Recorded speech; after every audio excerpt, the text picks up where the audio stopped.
You've taken me off mute while you're at it. Thanks for that. Okay, I think we did that loud go enough. ahead and. So, yeah. Oh, I can speak up a bit. All right.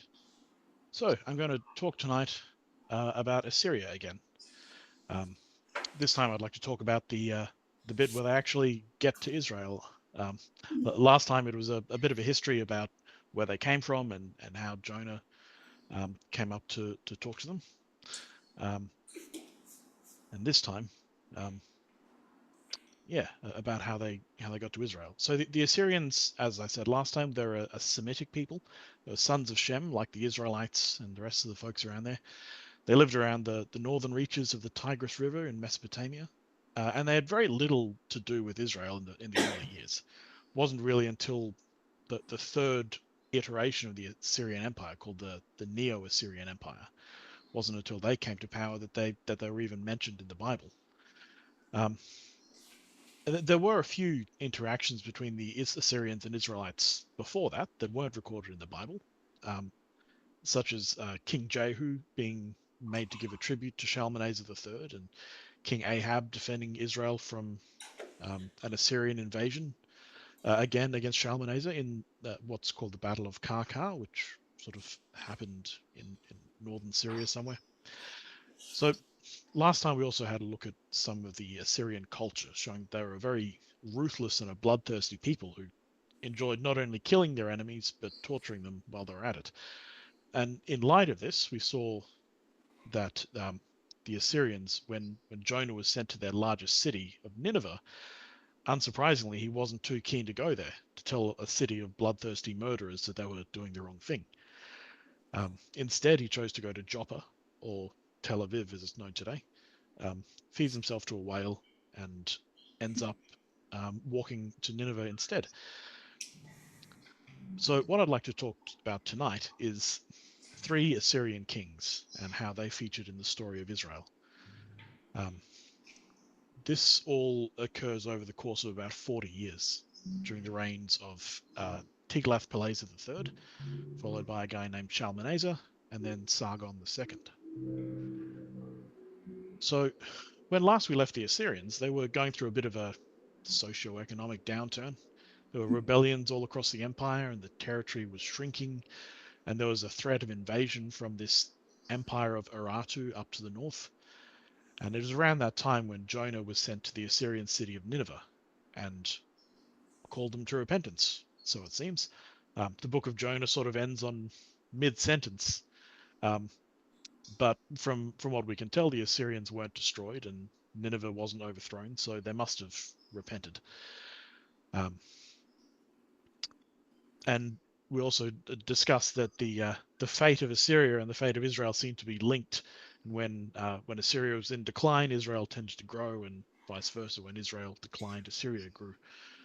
So since we saw a repentant Assyria, they started to grow after that. So Jonah visited Nineveh in 781 BC. Then about 35 years later, the king Tiglath-Pileser III came onto the scene. Now he was a sort of revolutionary bureaucrat.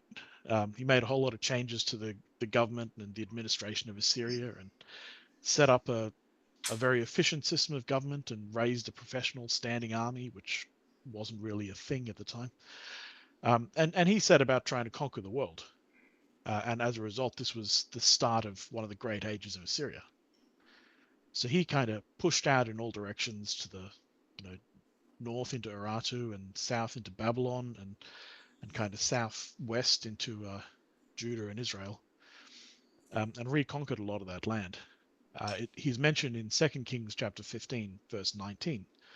It says, "And Pul, the king of Assyria, came against the land, and Menahem, king of Israel, gave Pul 1,000 talents of silver, that his hand might be with him to confirm the kingdom of Israel." Or he sort of basically bribed him to say, "Let me stay as king of Israel, and I'll give you all this money as tribute." Um, Verse 20, "And Menahem exacted the money of Israel, even of all the mighty men of wealth, of each man 50 shekels of silver, to give to the king of Assyria. So the king of Assyria turned back and stayed not there in the land." It's just how things worked back in the day, and I suppose how they still work to some extent.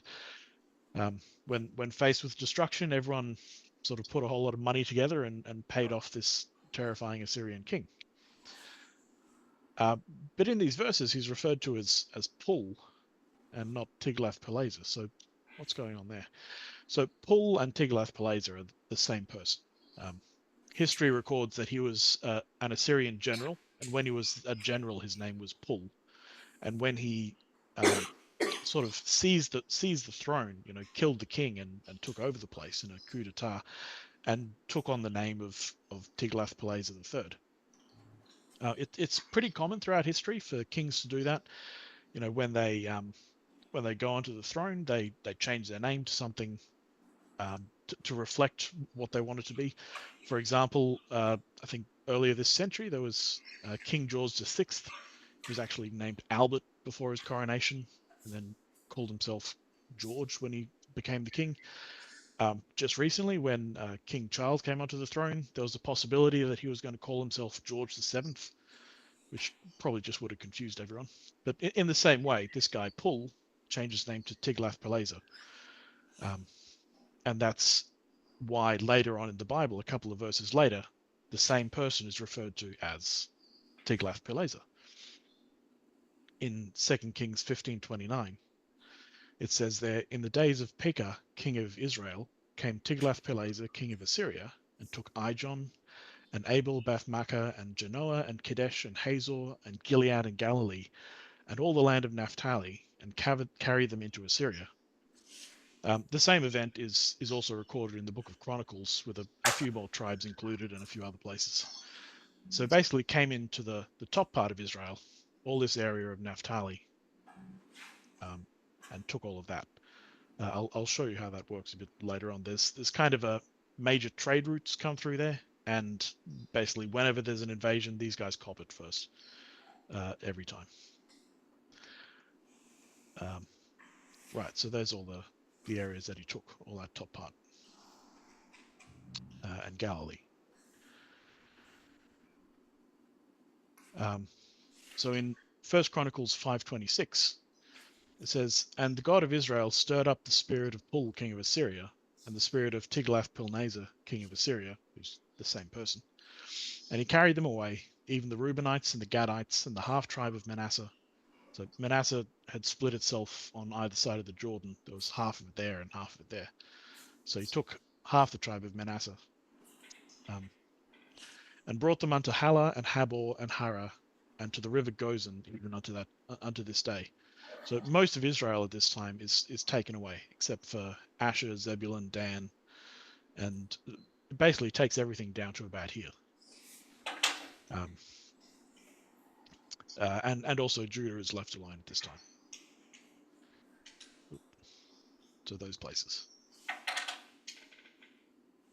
Now the lands of Gilead and Galilee, that's this whole area up here. Gilead is the land sort of beyond the Jordan, and Galilee is all the area around there.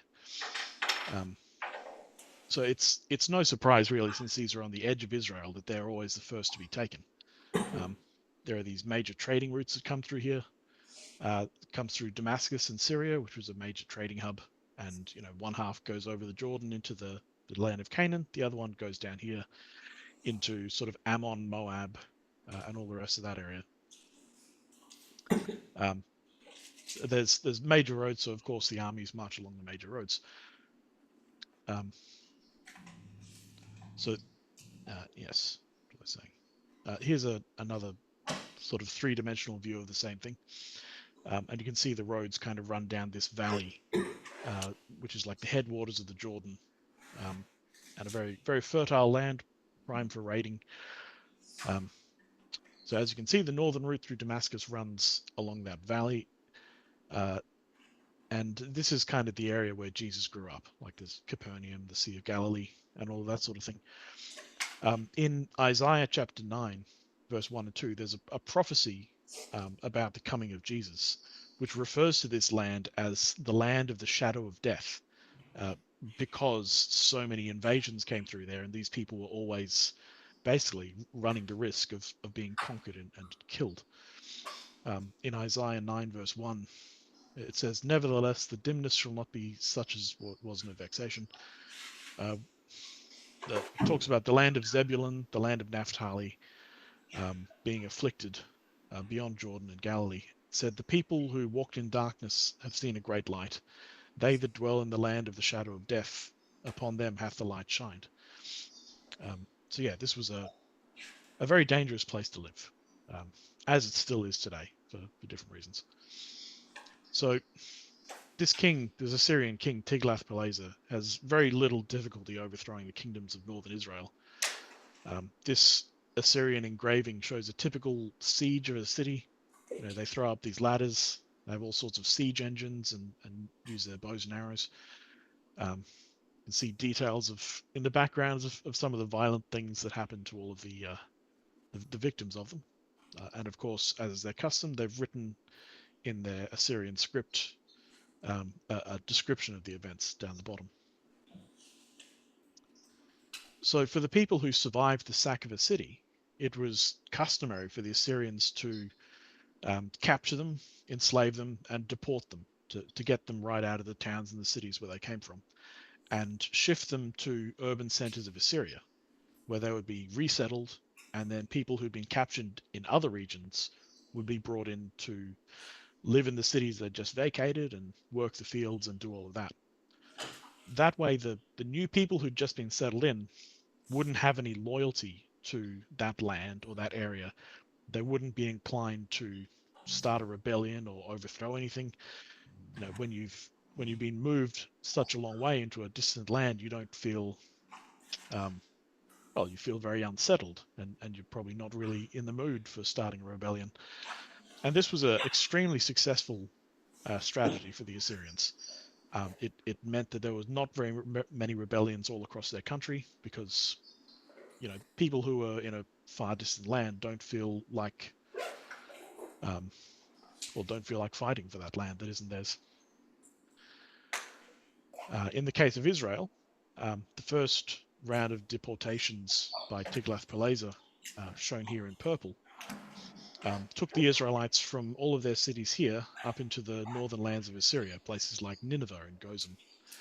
It would have been a very long trip, and a good number of them would have died along the way, until eventually they were settled as strangers in a strange land. Um, so some of the cities that are mentioned were Hala and Hara, which are in kind of northern Syria here, which is a fair distance, but not unbelievable. But the river Habor, which is the other one, sorry, that one's there. The other place mentioned was Gozan, which is all the way over here, um, on the border of Uzbekistan. Now, it's about 1,500 miles away from Samaria, where that is. So to put that in context that we might understand better here, 1,500 miles is about the distance from Athens to Sydney, Nova Scotia. Oh, nice. Uh, and you'd have to walk the whole way. And funnily enough, that passes within about 10 miles of where I live right now. Um, so anyway, the capital of Israel remained at Samaria, um, which was the capital of the tribe of Ephraim as well. Ephraim had always kind of been the ruling house. When Israel and Judah first split, the king of the new country of Israel, Jeroboam, right, was from Ephraim, and most of the kings of Israel after that were also from Ephraim as well. So after most of Israel gets destroyed, um, the king of Israel at the time, a guy named Pekah, is overthrown by his servants, probably because he lost most of his kingdom. It says in 2 Kings 15:30, um, and Hoshea the son of Elah made a conspiracy against Pekah, king of son of Remaliah, and smote him and slew him, and reigned in his stead. So this event was also included in the Assyrian writings of the time, um, of Tiglath-Pileser's conquest. It says on one of his stone tablets, the house of Omri overthrew their king Pekah, and I placed Hoshea as king over them, and received from them 10 talents of gold, 1,000 talents of silver, as their tribute, and brought them to Assyria. So it says in the Assyrian writings, it calls Israel the house of Omri. Omri was the father of King Ahab, and quite a few of his descendants after him formed the line of the kings of Israel. So to these foreigners who didn't know all the details about uh, I suppose the Israelite kings, they just knew it as the House of Omri. This whole lot is the House of Omri. So the Assyrian king put this guy Hoshea on the throne, and he was considered to be a bit of a puppet king. Basically, he was there, sponsored by the Assyrian king, and he just did whatever the Assyrian king wanted him to do. So while the city of Samaria hadn't technically been conquered by the Assyrians, it was basically under their control. It was a vassal state. Um, and after the death of that king Tiglath-Pileser, his son, um, whose name was originally Ululayu, ascended to the throne and took the much easier to pronounce name Shalmaneser. Here we can see a depiction of him. He looks kind of similar to his dad, actually. They had kind of the same pose, like that going on, and similar beard and haircut. I guess the engravers just made all the Syrian kings look basically the same. Different hat, maybe that was the style. Anyway, we still have King Hoshea of Israel in power at the time. And this is a painting of the ruins of Samaria from some time later. But it says in 2 Kings chapter 17, in the 12th year of Ahaz, king of Judah, began Hoshea the son of Elah to reign in Samaria over Israel 9 years. This was the king that the Assyrian king had put into place. And it says in verse 4, the king of Assyria found conspiracy in Hoshea, for he had sent messengers to So, king of Egypt, and brought no present to the king of Assyria, or stopped paying tribute to the king of Assyria. Therefore the king of Assyria shut him up and bound him in prison. Then the king of Assyria came up throughout the land and went up to Samaria and besieged it 3 years.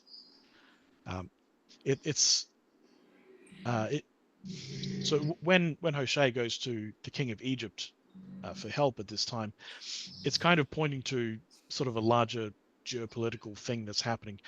At the time, the world was basically run by either the Egyptians or the Assyrians. They were both huge and powerful empires. And as they grew, their border was basically at Israel. So whenever there was sort of a skirmish between these two superpowers, Israel was caught right in the middle of it. And it's a little bit like, so they were also propping up some of the smaller kingdoms around the place, and they fought proxy wars. It was a bit like the Cold War when, maybe Egypt is America and Assyria is the Soviet Union, and they didn't always fight each other directly, but they paid for other countries to fight each other on their behalf. And they were both trying to take over the world and control it. So in the book of Isaiah, Isaiah was contemporary. He was living around this time when all this stuff was going on, around the years 760 to 673 BC. And he prophesied in the land of Judah and also in the southern part of Israel. And in the book of Isaiah, it refers a lot to Ephraim and the house of Ephraim. As I mentioned before, this is because the kings of Israel were mostly descendants of the house of Ephraim. So Ephraim is like a poetic way of referring to Israel.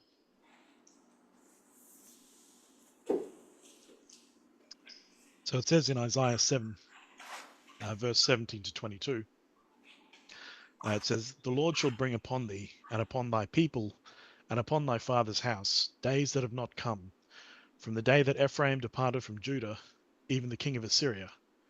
And it shall come to pass in that day that the Lord shall hiss for the fly that is in the utmost part of the rivers of Egypt, and for the bee that is in the land of Assyria. And they shall come and shall rest all of them in the desolate valleys, and in the holes of the rocks, and upon all the thorns, and upon all the bushes. So God was going to bring these swarming armies, one from Assyria like flies, and one from Egypt like bees, and they were going to come and they were going to clash right on top of the land of Israel.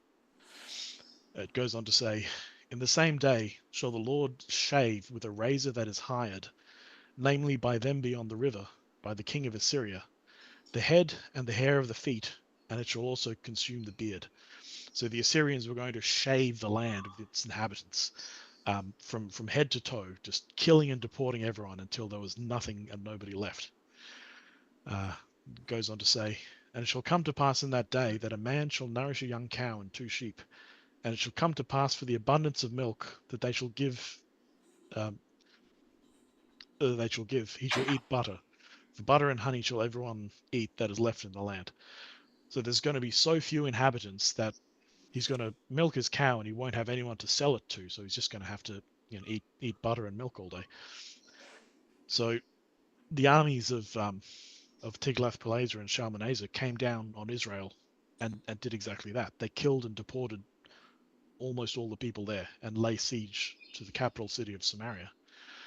And then suddenly, 3 years into this siege, um, the king Shalmaneser died. It wasn't much of a mystery. He was killed by his commander in chief, who knocked him off and took over the kingdom and called himself Sargon II. So after deposing Shalmaneser, Sargon very quickly brought an end to the siege of Samaria, which at this point had been going on for 3 years. And Samaria was the last stronghold in Israel. It was the last kind of fortified city. And when that happened, that was the end of Israel as a nation. Comparatively, the kingdom of Judah, just to the south, was still around for about another 140, 150 years, or 7 or 8 chapters in the books of Kings. But I'll save that for next time. So Israel was gone for quite a while, and Judah was basically there all on its own for quite some time. 150 years, that's several generations. It's a good long time to be without the other kingdom. So it goes on in 2 Kings 17. Verse 7 to 23 of 2 Kings 17 is something like a eulogy to the house of Israel. It sort of summarizes all the ways that they failed and all the ways that they hardened their hearts. But it goes on in verse 24. It says, the king of Assyria brought men from Babylon and from Cutha and from Ava and from Hamath and from Sepharvaim and placed them in the cities of Samaria instead of the children of Israel. And they possessed Samaria and dwelt in the cities thereof. And so it was at the beginning of their dwelling there, that they feared not the Lord. Therefore the Lord sent lions among them, which slew some of them. Wherefore they spake to the king of Assyria, saying, the nations which thou hast removed and placed in the cities of Samaria know not the manner of the God of the land. Therefore he hath sent lions among them, and behold, they slay them, because they know not the manner of the God of the land. So that these people have come in and they don't know the Lord God, and so they're being punished for not upholding the times and the seasons and the rituals and the Sabbath days um, and to the superstitious mind of the day, they understand that. At least they know that they're doing something wrong. It says in verse 27, then the king of Assyria commanded, saying, carry thither one of the priests whom you brought from thence, or bring back one of the priests from captivity, and let them go and dwell there, and let him teach them the manner of the God of the land. Then one of the priests whom they had carried away from Samaria came and dwelt in Bethel, and taught them how they should fear the Lord. Howbeit every nation made gods of their own, and put them in the houses of the high places which the Samaritans had made, every nation in their cities where they dwelt. So these nations feared the Lord, and served their graven images, both their children and their children's children, as did their fathers, so do they unto this day. And this is where the Samaritans of the New Testament come from. They're people who had been brought from all sorts of other places, as far as Babylon, as far as Syria, and places like that. And they'd been forced to live in the city of Samaria um, under the Assyrians. And they'd been given sort of an example of how to serve the Lord from probably some half-hearted priest who wasn't really doing it right in the first place. So they've got this really corrupted doctrine that's, I suppose, good enough to stop the lions attacking them, but definitely not like the full, as it were, the full gospel message of the times. Um, so these people stayed there. They got brought in about the year 750 BC. So that's 750 years before Jesus comes along. By the time the New Testament rolls around, these people are well established with long history in this land, um, which gives you a bit of an idea of, I suppose, the tensions between the Jews and the Samaritans that existed at the time of Jesus. Um, so they had this version of the law of God, but mixed with all their own religions and ideas. So, as something of a conclusion, um, the prophet Hosea was a prophet sent to Israel, or Ephraim as he refers to it, in the years leading up to the Assyrian captivity. And the book, which is a record of his prophecies and against Israel, his declaration against Israel is that they've committed spiritual adultery and that their punishment would soon come. So the prophet Hosea is told by the Lord to uh, take as a wife a prostitute and an adulterer as a symbol of what the nation of Israel is like, which would help the people to understand the emotional anguish and the betrayal and the heartache that they were causing to the Lord. Um, the thing that caused the Lord the most grief and the thing that brought his wrath down was their worship of false gods, and in particular the golden calf in Bethel, and the other one up in Dan in northern Israel. Um, it says in Hosea chapter 8, uh, verse 1, "Set the trumpet to thy mouth. The Assyrian shall come as an eagle against the house of the Lord, because they have transgressed my covenant and have trespassed against my law. Israel shall cry unto me, My God, we know thee. Israel has cast off the thing that is good. The enemy shall pursue them. They have set up kings, but not by me. They have made princes, and I knew it not. Of their silver and gold they have made them idols, that they may be cut off. Thy calf, O Samaria, hath cast thee off." He's saying your false gods have even rejected you. My anger is kindled against them. For from Israel was it also, the workman made it. Therefore it is not God, but the calf of Samaria shall be broken in pieces.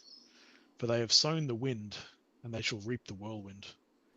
They've sown the wind in empty vanity and empty effort towards these false idols, and as a repayment, they've reaped the wrath of God at the hand of the Assyrians. And history bears out the words of the prophet, because all those things came to pass. And I'd like to leave it there.